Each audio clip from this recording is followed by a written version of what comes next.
আমরা সেই জান্নাতি ফেরকা, বাকি 72 ফেরকা থেকে আমরা আলাদা হয়েছি, দেখেন না আপনারা? আমরা হিজরত করেছি, দেখেন না আপনারা?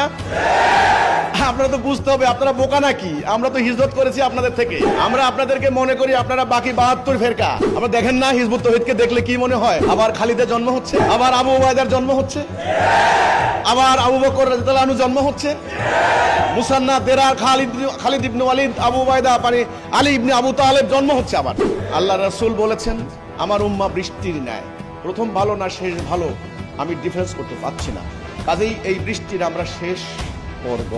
আল্লাহ রাসূল হযরত আবু উবায়দাকে লক্ষ্য করে বলছেন আখিরি জামানায় আসছে আবার সেই দল তোমাদের থেকে 70 গুণ বেশি।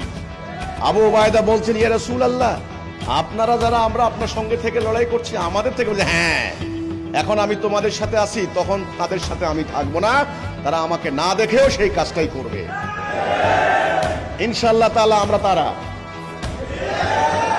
আমরা সেই জান্নাতি ফেরকা, আমরা সেই জান্নাতি ফেরকা। বাকি 72 ফেরকা থেকে আমরা আলাদা হয়েছি, দেখেন না আপনারা? আমরা হিজরত করেছি, দেখেন না আপনারা? আপনারা তো বুঝতে হবে, আপনারা বোকা নাকি? আমরা তো হিজরত করেছি আপনাদের থেকে। আমরা আপনাদেরকে মনে করি আপনারা বাকি 72 ফেরকা। এমনি এমনি বলি না, কারণ আপনাদের জীবনের উদ্দেশ্য হচ্ছে নানান দিকে। আমাদের উদ্দেশ্য হচ্ছে দিন প্রতিষ্ঠা, ঠিক সাহাবীদের জীবন। আমরা তাওহীদ ধারণ করেছি যেমন সাহাবীরা ধারণ করেছেন। আমাদের জিহাদ হচ্ছে কর্মসূচি যেমন সাহাবীদের কর্মসূচি। সাহাবীরা যেমন শহীদ হওয়ার জন্য প্রার্থনা করত, চেষ্টা করত, আমরা শহীদ হইবার চাই। কাজেই আমরা জান্নাতি ফেরকা এমনি এমনি বলি না। আমার 2টা ভাইকে যখন জবাই করেছেন, এলাকার মানুষ বলেছে ওরা ইচ্ছা করলে পালিয়ে যেতে পারতো, ওরা ইচ্ছা করে পালিয়ে যেতে পারতো, পালিয়ে যায় না। যতক্ষণ প্রতিরোধ করেছে, হাজার হাজার হায়নাদের সামনে প্রতিরোধ করতে করতে নিজেরা জবাই হয়ে গেছে। বুঝেন না কেন?